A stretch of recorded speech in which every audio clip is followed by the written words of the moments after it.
უწყებათაშორისი კომისიის სხდომა დღეს ხარაგაულში გაიმართება. განხილვის მთავარი თემა ზურაბ ჭიაბერაშვილზე თავდასხმის ფაქტი იქნება. საპარლამენტო უმრავლესობის განცხადებით ყველაფერი უნდა გაკეთდეს იმისთვის, რომ წინა საარჩევნო პერიოდმა მშვიდ გარემოში ჩაიაროს და მსგავსი ფაქტები არ განმეორდეს. ნაციონალური მოძრაობა ჭიაბერაშვილზე თავდასხმასთან ერთად ყურადღებას პარტიის კანდიდატებზე ზეწოლაზე გაამახვილებს.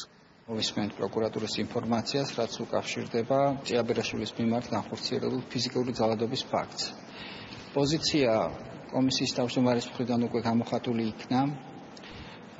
მან კატეგორიულად დაგმო ძალადობის ეს ფაქტი და ჩვენთვის მნიშვნელოვანია კომისიისთვის გავაკეთოთ ყველაფერი, რათა არავის არ მიეცეს საშუალება ფიზიკური ანგარიშგასწორების გზით ზემოქმედება მოახდინოს მშვიდობიან და თანასწორუფლებიან გარემოზე. ქუჩაში ანგარიშგასწორების რაღაცა მავნე და მახინჯი ფორმა, დანაშაულებრივი გარემო საერთოდ ესეთი ანგარიშგასწორებისა იყო დანერგილი ნაციონალური მოძრაობის მიერ სამწუხაროდ.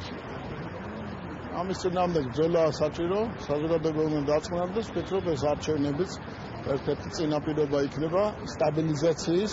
ორი მთავრესი საკითხი დგას ჩვენს წინაშე. ერთი არის ბუნებრივია ფიზიკური ძალადობა, რომელიც სამწუხაროდ გრძელდება და მეორე არის აი ამ ფიზიკური ძალადობის, შანტაჟის, პოლიტიკური დევნის დაკითხვების შედეგი, რის გამოც სამწუხაროდ ზოგიერთ სოფლებში ჩვენი მაჟორიტარი კანდიდატები და ზოგ შემთხვევაში რაიონებშიც ხსნიან თავიანთ კანდიდატურებს.